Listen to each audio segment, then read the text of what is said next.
Hello and welcome to another discussion between Mr. LaRouche and the six-candidate national slate. Obviously, we're meeting here in the aftermath of the historic Russian elections where Mr. Putin won 63% of the vote. But as Mr. LaRouche pointed out last night, nothing has fundamentally changed in the situation. This was not a surprise, and the situation still remains that nobody has acted to remove Obama from office. And for that reason, we face the danger of a thermonuclear launch, which will come suddenly and without warning. And the people who have acted, who have failed to act on Mr. LaRouche's warnings, will be culpable for the possible virtual extinction of the human race. Well, we've promised all so far through the series of discussions that we've had on these premises each week that there would be changes in the tempo and temperament of the discussion. And that has been so far the case, and it is emphatically the case now, that anyone who has certainty about what the situation is in the world today, has no definite certainty about what will happen next. We know the situation in general. We know that the British have two programs. Obama's part of it. And one program is to threaten to go to thermonuclear war, and the other is actually to go to it. Now, we're in the phase of the threatening to go to thermonuclear war, which is actually coming from Britain, not from Obama. Obama's nothing but a puppet, a stooge for the British. And he does not have necessarily the same outlook that the British do in this case. The British are much more serious. They look at this as existential for them. They come to a point where the entire international monetarist system is in a process of breakdown, especially in the transatlantic system. So whatever happens under the present conditions, the present monetarist system is doomed, which means, in effect, that any money you have or you think you have in the banking system doesn't really exist. And when somebody says that, it's like when someone sneezes, the whole thing is all over, the money is all gone, and then the people start starving to death rapidly when they discover their money is non-existent or it's fake, it's worthless, as in Germany in 1923. Only this is worse than 1923. So the British are hoping that the world will capitulate to them. And if the world does not capitulate to them, they are prepared to take their stooge, Obama, who's nothing but a British stooge, and has no real full intelligence about what the hell he's doing. In that case, the British will, if they're allowed to do so, will launch thermonuclear war on a more or less global scale, and that will be the end of civilization. Now, what will happen is, of course, as I've said before, we're looking at a situation in which there are forces in the United States and to some degree in Europe who are opposing this process. They are not saying everything they know about this process, because what they're saying is what's going to be said for effect. It's not said for revolution effect, factual information. So that's where we stand. We are on the verge of a collapse of civilization in one of two ways. Either the British and their puppets, including the United States government under Obama, launches thermonuclear war, thermonuclear attack on Russia, China, and other nations, at which point the signs of the thermonuclear attack being launched will prompt Russia, China, and other nations to launch a counter thermonuclear strike. And it's quite doubtful as to what will remain of civilization on this planet or the population on this planet as a result of that outcome. The British interest is entirely different than Obama. Obama is simply a Nero-type character who committed suicide when he found out he had lost the war. Mm-hmm. So in this situation, we're faced with the possibility of, if we can stop this process, we can save civilization. But that would be the end of the British Empire, because, for example, What do they fear the most? The reason that my name keeps coming up in those circles is that what I proposed. I proposed that the policy for the United States in particular is to immediately Glass-Steagall, go back to exact Glass-Steagall as Roosevelt had done. Now that would eliminate the obligation of the United States system to support these kinds of banks, the kinds of banks that have all this fake money. They'll be left and they will go bankrupt. There's no question about it. Frankly, all of the commercial banks, the commercial banks will be saved in some part. And the other banks will not be saved. Most of them will disappear. But that's not a loss because those banks are already gone. They're worthless. So how can you lose something which is already worthless? But some people are seized with the idea that somehow or some way they're going to be bailed out again. So now we're at a point where we're on a nightmare, a trigger kind of thing, a hair trigger kind of situation, where at one moment the decision will be made to, somebody will capitulate, presumably, like Russia and China would capitulate. If Russia and China would capitulate, which is what's being said, compromise with us, we won't kill you. If that were to happen, that would be the death of civilization, if there was any compromise. If they don't compromise, then the danger is war. And the keystone in this is the case of the United States. If the United States refused to allow its forces to be used on behalf of the British Empire for prevent a war, for a thermonuclear war, then they couldn't do it. The British Empire could not possibly launch the kind of attack which they have as their second choice. First choice, intimidate nations to capitulate. Or we'll negotiate with you. You capitulate. You give up your ability to defend yourself against us, and we'll allow you in. Then we'll kill you. That's the deal.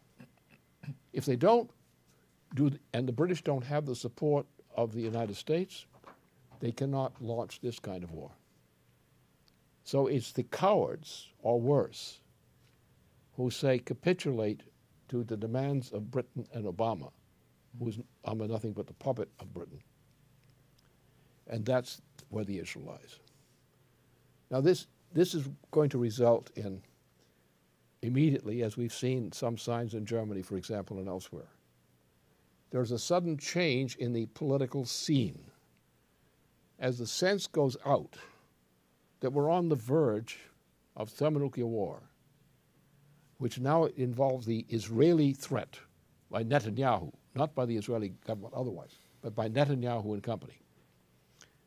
It's supposed to be the trigger for thermonuclear war. The meeting over the issue of thermonuclear war issues is happening now. That's what this meeting is. And all the double talk means exactly that. And so we don't know whether the strength of those forces which are opposed to this kind of development in the United States will hold up or not. Russia has held up. And Russia is not going to commit. It's not going to submit. Right. And China's not going to submit. So therefore, it's up to this side to submit. No thermonuclear war. Now, this is the context of the campaign we're talking about here. So you should think about what happened over the period of the weeks that we've had having these meetings, and realize that that has been the underlying reality toward which we were approaching all these. So all the people who were thinking in different terms were wrong. They were incompetent when they didn't see things in this way. When they talk about this election's going to work out for this guy or that guy or this guy. No, this has always been the case. The system was headed toward a breakdown crisis. And now we've got the point, we're at that point, and therefore, and since we are not going to since Russia's not going to submit and China's not going to submit, is the United States government, on behalf of the British, going to launch thermonuclear war. Now, most people out there don't understand this. They just don't understand it. But they are reacting to it. As we saw in one case in Germany, we got some significant support from our people on the streets of the city in Germany. This is a change in the mood of population in response to this kind of situation. So therefore, those who thought we were silly, like our poor former president, just failed to understand this and wanted to make a deal when there's no deal to be made. So now the thing is changing.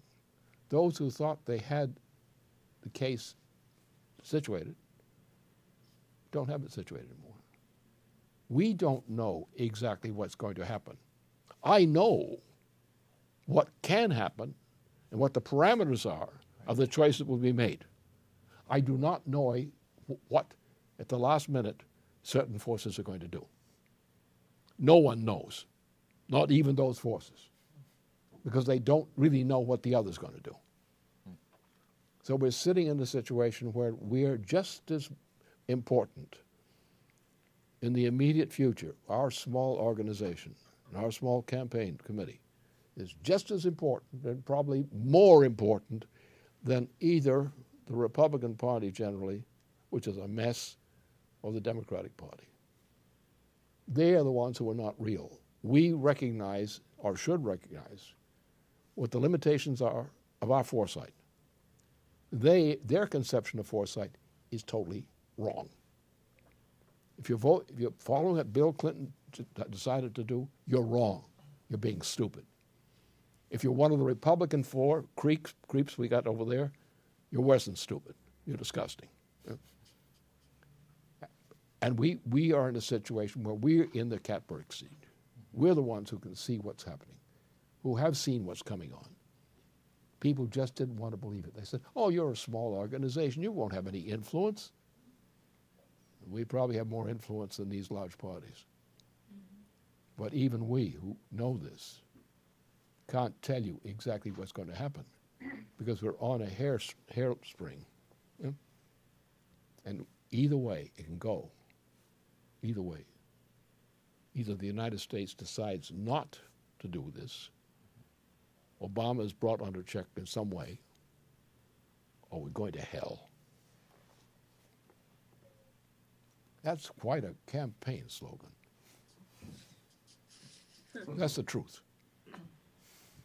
Well, there was this full-page advertisement in the Washington Post today, which I think is quite unusual. At least I can't think of a precedent where you have top, General Hoare, Anthony Zinni saying, "Don't do this war," to Obama, and then they have quotes from Dempsey and Panetta. I mean, this is quite an amazing. And it also does underscore how obviously insane and impermeable Obama is, because why would they have to take to the pages of the Washington Post to get a message? In other words, they have to mobilize the American people because the president is nuts and will not change. So it's clear what you're saying. I mean, the only assurance of us getting out of this would be the removal of Obama. When the top military are forced to take to the pages of the Washington Post, that it doesn't seem to be a very good situation. Or somebody decides that the Obama will no longer be obeyed. That's it. Only if Obama is not obeyed will the people of the United States survive in the short term. Only the refusal of forces of the United States to allow Obama to give the orders on behalf of the British monarchy. That's the only chance we have right now. And there are various ways that can occur. I don't know which will occur. I know what the options are, but I don't know which of the options are going to finally decide what happens. I've made my peace with whatever happens. And I'm sticking by my job while that's going on. And that's the only thing that any of us can do. Nobody can do any better than that. You've come to one of those moments in history where the possible extinction of the human species is online. But how many people out there have the guts in the right positions to do the right thing? As I know this population of ours, over the past decades, since Kennedy was assassinated and nobody did anything about it, we've been sliding in this direction all the way. We're now on the edge of a possible human extinction. You know, Lynn, the contrast, though, of just where we're at, that the entire reason that this has come to where it is, where the British are moving now for this thermonuclear war against Russia and China with the intention to get them to back down.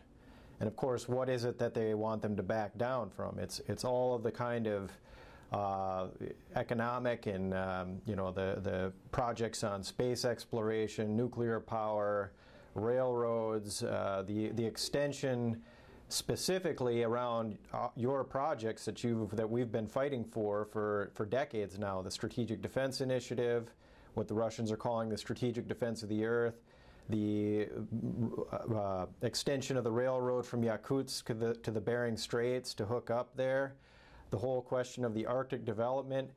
They've put all this on the table, and this is why the British are now targeting them to get them to back down and submit to the oligarchical principle of monetarism, environmentalism, so on, right, to give up their sovereignty. But it's stunning if we are able to take the American people and just get them to, in a sense, go up to where we need to be in terms of the space exploration, to look at the strategic defense of the Earth policy from the standpoint of being able to defend against these asteroids, and get them to, in a sense, raise their imagination up and then look back down at this planet to say, well, what in the hell are we doing on the verge of a thermonuclear war when this is the future, you know, in terms of what is on the table were we to avoid this war.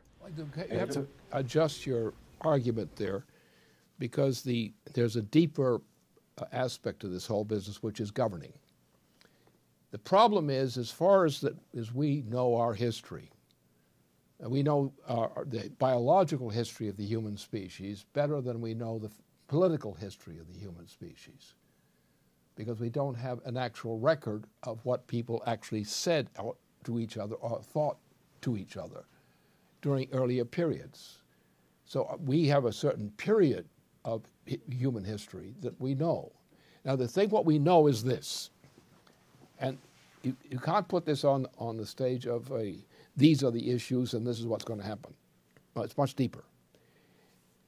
As far as we know, mankind has been dominated with some resistance, powerful resistance, by what's called the oligarchical principle. And this is what the issue is. The issue is that people in most countries believe in submission to the oligarchical principle. They believe that there's inherent forces represented by money, power, and so forth.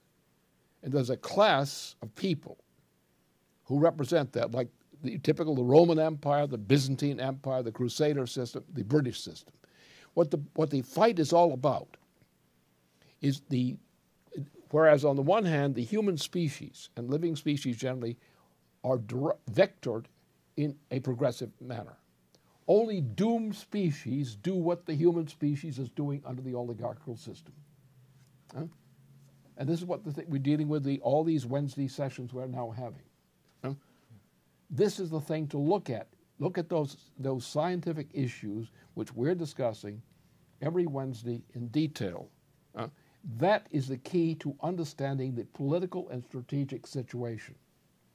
And what we're putting on the site on each Wednesday is what the news is that tells you what this all means. It's not some people don't understand something, or some people want this or some people want that. You've got to get at the bottom. Why is it that where every species which does not progress goes extinct, Why does the human species tolerate governments and systems and beliefs which go against the trend, which would lead to the extinction of the human species? We are dealing with a problem which is the self-willed extinction of the human species. If we lose, the species goes. So it doesn't make much difference whether we win the war or not. It's that we stop the war and change the system is what the issue is. That all these damn fools that think they can run a war now with thermonuclear threats, with British intention, no, they can't. Because either way, if the British and those who support them get their way, the human species is going to go extinct. So what's the war about?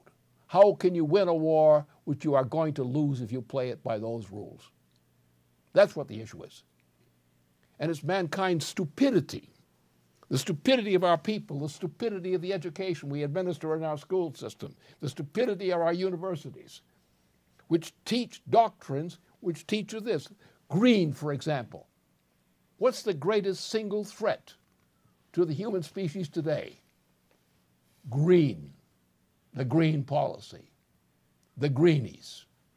Because what they do would cause the extinction of the human species under these conditions.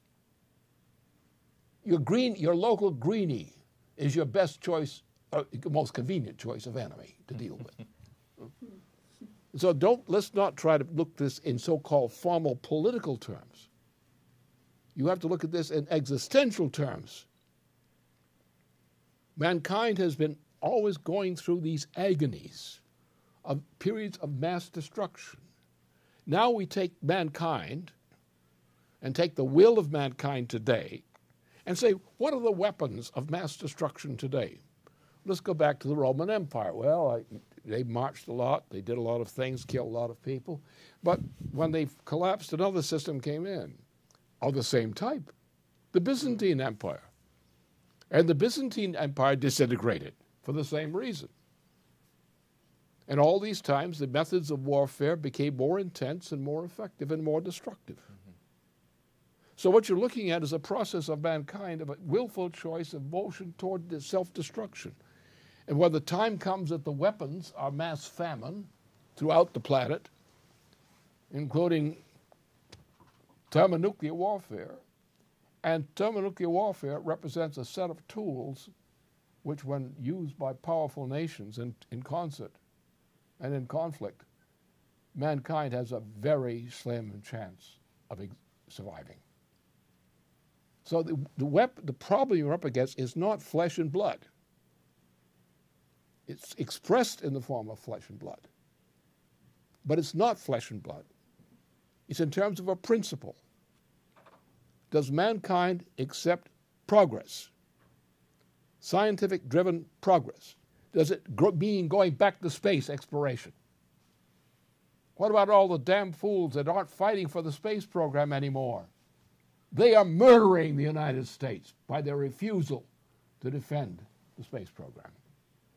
That is, they are refusing all the mechanisms by which we could save mankind, called green. The policies of the Democratic Party leadership, the policies of the Republican Party leadership, the British Empire. You have to go into Asia or Eurasia to find people on this planet who are willing to fight against the oligarchical system. We, in the transatlantic system, are a bunch of damn fools who are willing to start to kill each other and to kill the Eurasian side for the sake of tyranny, an oligarchical tyranny. But the oligarchical tyranny was always headed toward the doom of the human species if it persisted. As the oligarchical system became more and more powerful weapons, more destructive in its willful capability per capita, with our toleration of that system threatens the sudden extinction of the human species. That's not politics. That's existence. And Right, we're studying, and every Wednesday, more and more we've gotten in his reports on how a species is destroyed, the self-destruction of a species, how it destroys itself and dooms itself to destruction. That's politics, real politics. And that's what we're paying attention to every Wednesday in our weekly report. And there's where you'll find the truth. That's not the full truth, but that's a process of opening up a broader discovery and understanding of what the truth is. The question is, in the universe, is mankind as a species morally fit to exist? If Obama is not defeated, mankind has judged itself as not morally fit to exist. Well, Lynn, one of the ways that I think I've noticed this, the way that those people who actually do have in the United States an intention to drive the space program and make breakthroughs, because if you still have a small handful of people, for example, at NASA that are able to do important things, like I was talking to some people there who want to bring fission and fusion to the moon. They want to mine the moon. But what's happening right now is, since the Obama administration is canceling all the programs that are based on taking even rovers to the moon and to Mars, they're having to conform to a theory, and they were lamenting this very much. But they were basically trying to still get things up there by just doing it on the cheap and doing it small and accepting very long mission times and very extended times for these things and very slow rates.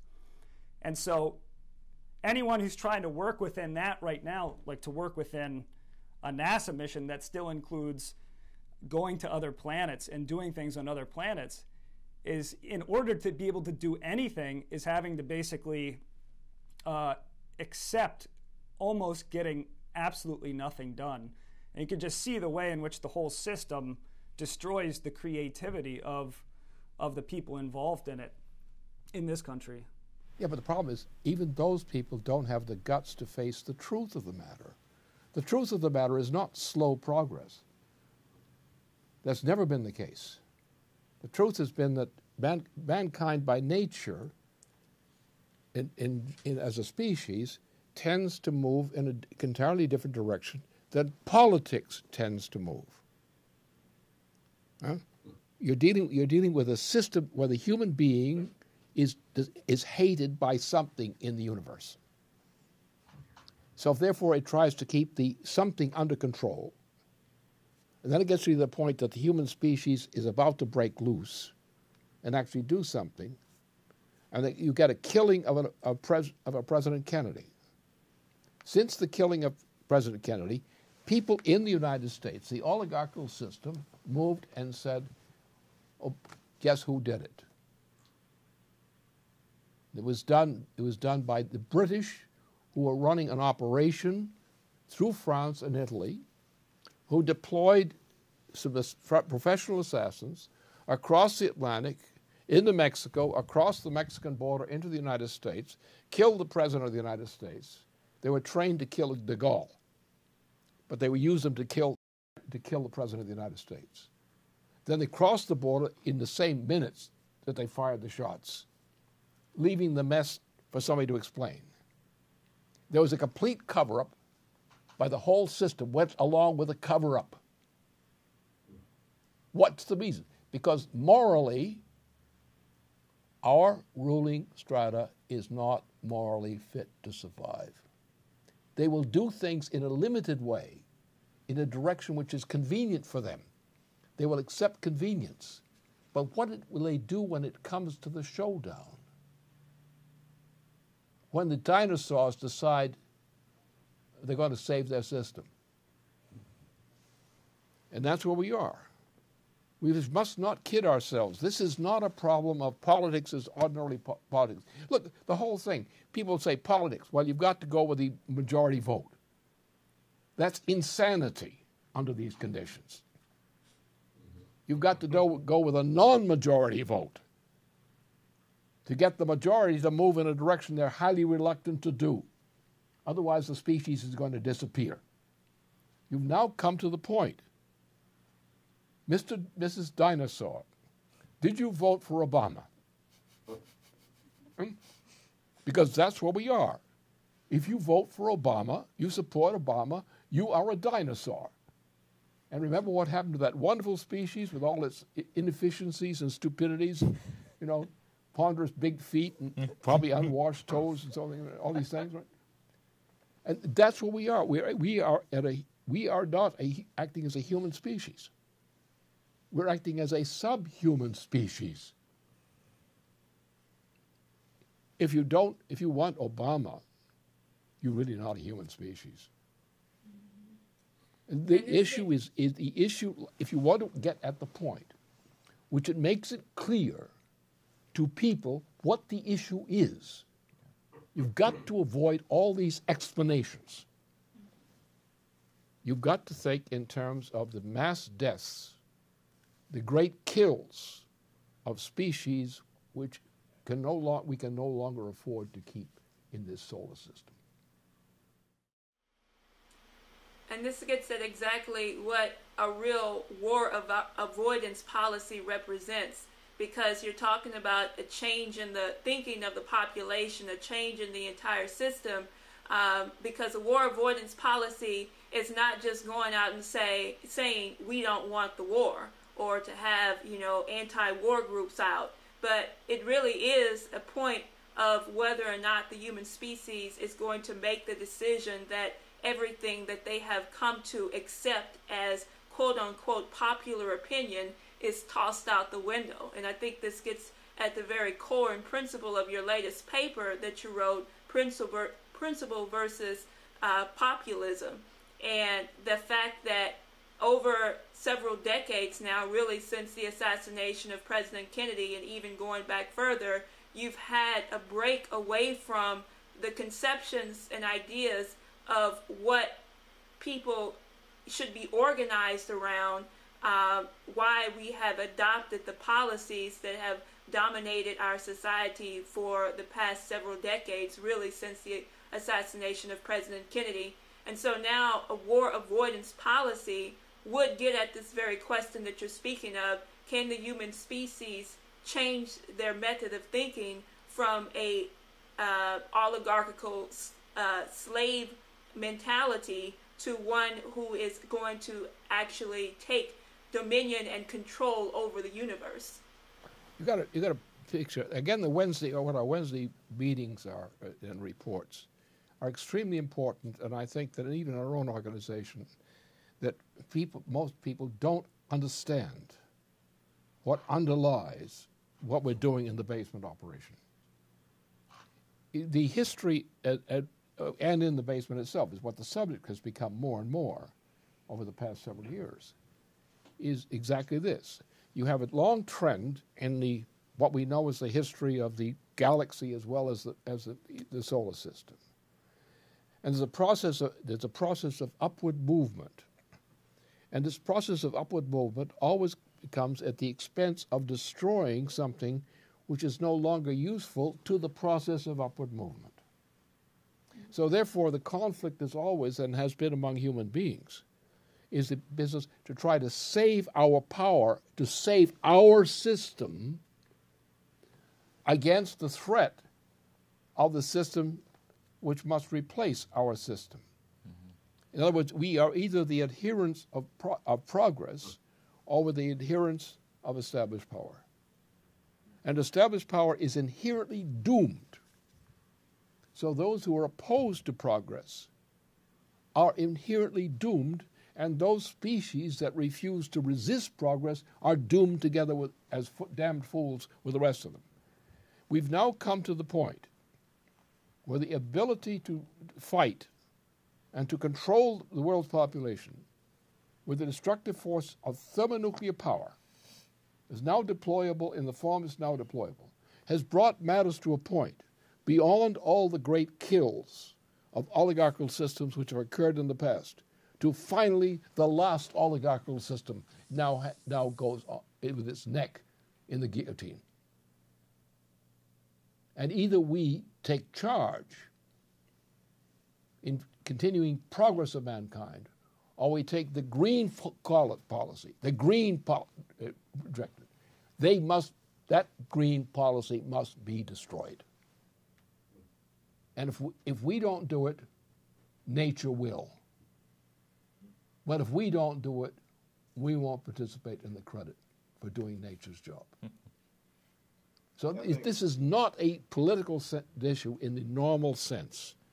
People who talk in political terms are generally turned up to be damn fools who have no idea what they're talking about. They don't understand science anymore. They don't understand any of this stuff anymore. They're just poor, silly fools. But it's our job to try to save the lives of these damned poor, silly fools, such as our former President Clinton, who's acting like a damn silly fool on the skein of existentialism. And our job is to try to do our job to continue the progress of life in this planet and to do whatever is necessary to defend life within this planet and beyond. That's the only politics they are. And those who are green, it's not that they don't have bad politics. They have bad breath as well. So what?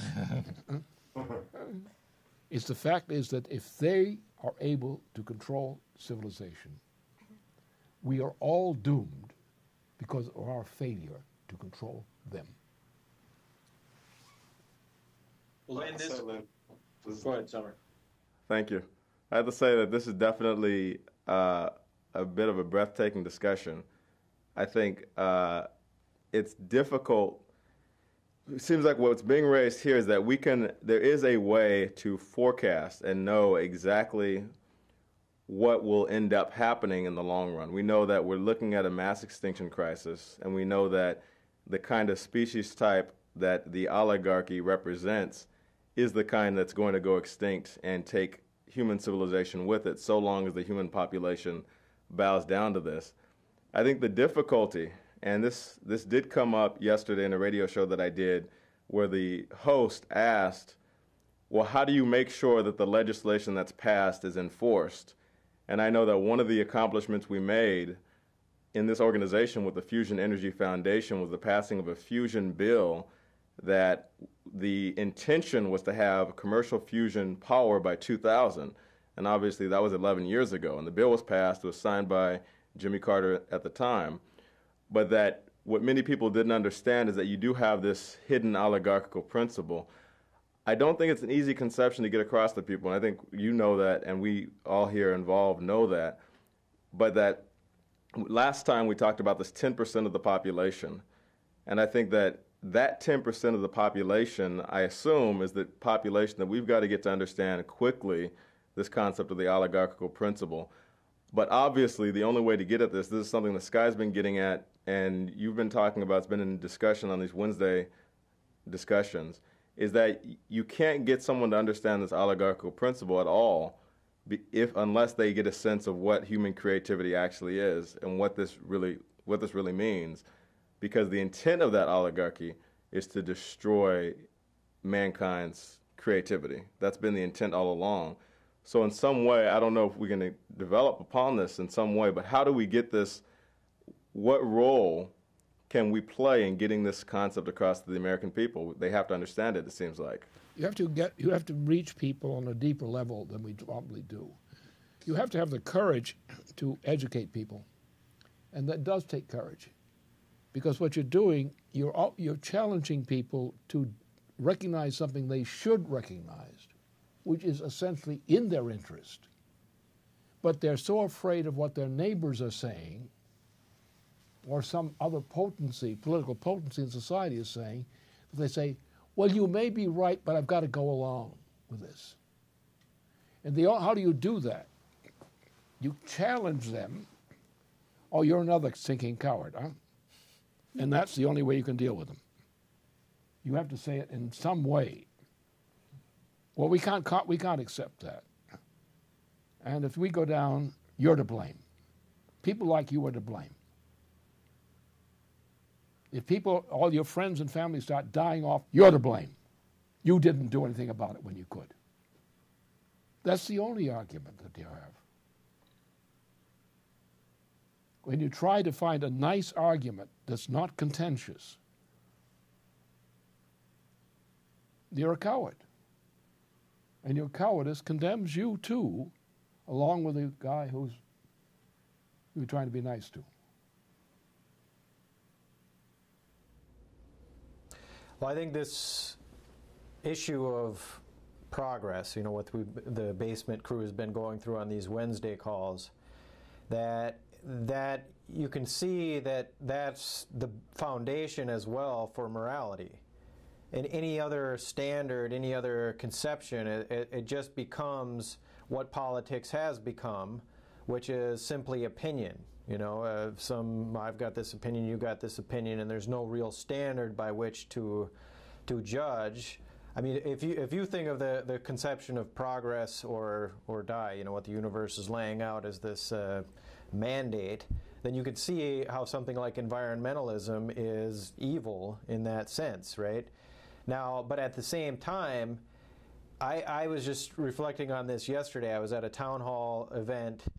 Congressman Adam Smith was here, and a number of people showed up, and they were people who I know, who I've, you know, different discussions with, know that they cannot stand what this congressman has done, which is voted for every one of the wars, every one of the police state measures. So a number of them have been very vocal on their opposition to this, to his policies. And, you know, from the very outset, it had the environment of they were getting out the ropes, preparing a lynching. And one woman started out immediately on the National Defense Authorization Act, which he's a co-sponsor of. The next woman was a young child in the Japanese internment camps out here, and said, how could we possibly be going with this again, with this kind of imprisonment policy? And another woman laid into on the question of Glass-Steagall, and there was this whole. But by the end of the whole thing, just by pure political sophistry, just by pure dodging and weaving and whatever, this audience, which had come in to lynch this guy, had turned into, you know, adoring fans. It was very, because they don't have any kind of ability upon which to know something to be true, and therefore politics becomes like what we just see there, where it's just this social engineering. Just you say the right things, and people don't even know how to judge. They have no foundation for morality to be able to see, like, no, I know that was bogus. I know that can't work. So it's just very clear, if you don't have that scientific conception, this question of human progress as the foundation of morality and what politics should be, then everything else is just opinions and just people get swayed this way and that. Yeah, exactly. And that's what we have to fight against. Mm-hmm. And if we don't fight against it, who will? And if we don't fight against it, what will happen to mankind? What we saw in this last week, which was definitely interesting, the population seems to have been robbed of the means by which to express their fear, because I think people do have a gut sense that we are on the brink. But when they saw that we were doing something and you had a sense of mobilization conveyed on the website, we had a record number of people, a lot of old friends, a lot of people who had been out of touch, calling in and saying, I want to come to the rally, I want to be in this day of action. Yeah. So they are responding, although they would not, without us, they would have no means by which to give voice to this. Exactly. Mm-hmm. That's our responsibility. Exactly. Without what we represent in that respect, there is no chance for humanity right now. Well, it makes sense from what you brought up also about the fact that it's time for both parties to be over. I mean, no one is looking for leadership in either party's They are very demoralized on that. So when they hear us telling the truth now, they do understand the need for that now. They do have a sense, I think, that we're not going to make it till the election. And the question... No, I was just saying this thing was what happened in Germany. We suddenly had this turnout in one location for our members. Exactly. Mm-hmm.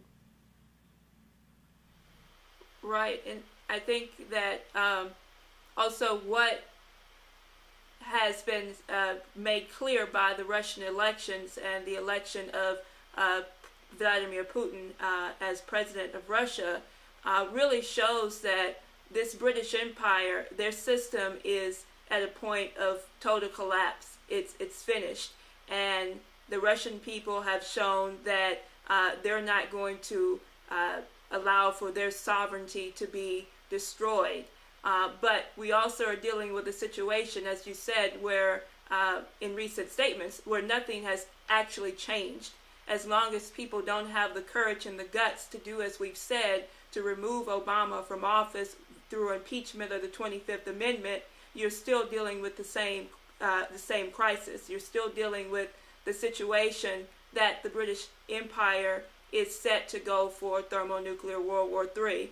And we were just talking about this from the standpoint that, we will be addressing with you on this coming Saturday, March 10th, in response to the Russian elections, the next phase of our discussions with, and what we're going to be doing with the national slate in this discussion with you in terms of what has to happen next. But the reality is that we don't know, as you've said, what's going to happen between now and Saturday. And now all of human species, human existence is on the line. And so it comes to that very decisive moment of what, if people can actually, the population can be moved to put down their populism, put down their fears, and do everything they have to do to act now to save civilization from total destruction. Because you're seeing as the escalation continues, we have this APEC meeting this week. Obama, everything that's coming out of his mouth is a complete lie. Netanyahu is a raging lunatic who keeps saying we got to go after Iran. This thing is serious. It's more and more evident that as long as you have the British Empire's puppets ready to go for thermonuclear war, the only thing that is going to stop it is a major intervention of a few people who lead it.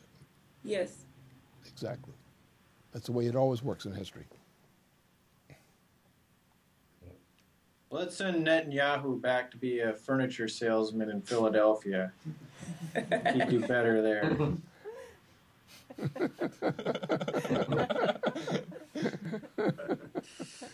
But probably he's a bad salesman.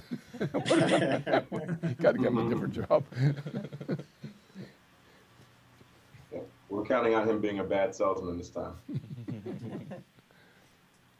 Anyway, that's where we are. We are in this situation where, on the one hand, there are certain facts which are clearly evident for those who think clearly, and the question is how the damn fool's going to react too, and how are we going to do what we must do to hold up our end in this process, and we'll hold up our end to the end. We have no choice otherwise. And the issue is mankind going to continue to exist as a species? It's that simple. And those who are going against us have not earned a victory on that count. And you have to operate on the facts that we know what we're doing, and we know the cowardice and corruption which guides the hands of those who oppose what we're doing. And but for us and people like us, there is no chance for humanity now. When you have thermonuclear weapons of the type that exists now en masse, and those thermonuclear weapons are in large degree under control of the British Empire, which is an empire, and which controls Obama the President of the United States and what that means. We are crucial. But at the same time, while our knowledge is true, and while our knowledge is crucial, if nobody comes to support it, if no one is pushed to support it, even against their inclinations, mankind is finished, or virtually so. And that is the certainty in the uncertainties of this situation. You know, Putin's part of the rally that he led, where he said the Battle of Borodino, I might have the pronunciation wrong, but this was the Russians' stand against Napoleon, the invasion of Napoleon, which really around this same time we were dealing with the War of 1812, when the British were moving to recolonize us. And at the same time, Napoleon, who was effectively a British agent, was moving into Russia. So I say we should get that spirit of 1812 again, crush the British, and we'll let the Russians crush the British on their end too. Yeah, the detail of that case is that battle, which was a delaying battle. Let the winter come on. And then the Russians did what Napoleon did not anticipate, that Moscow was a trap for his forces, that his victory was his defeat. And that's exactly the kind of way you have to think in these circumstances.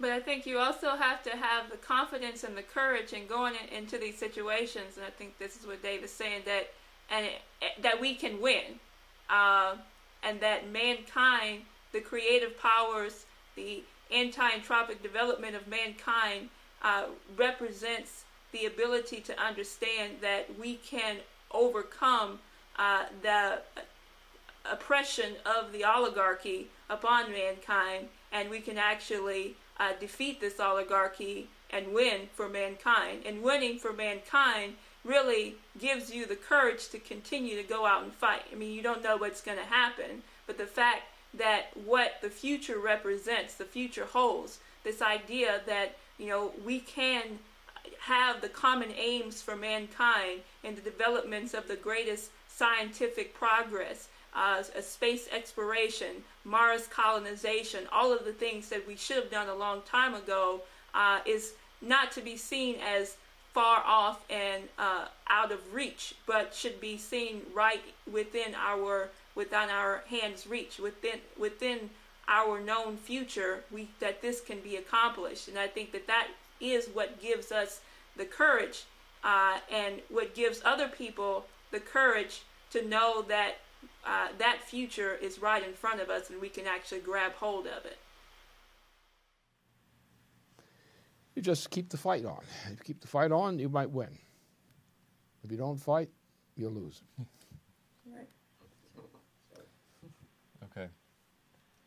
Okay, I think that's a good conclusion. And as Keisha mentioned, we will be having a national simulcast broadcast with you on Saturday at 4:30 Eastern Time in 6 different locations. I tend to be alive for that occasion. Good. I hope we do too. So if people are watching and want to attend one of the live events, they can call into the website. There's a 800 number. So we'll be seeing you then, hopefully. A bientôt.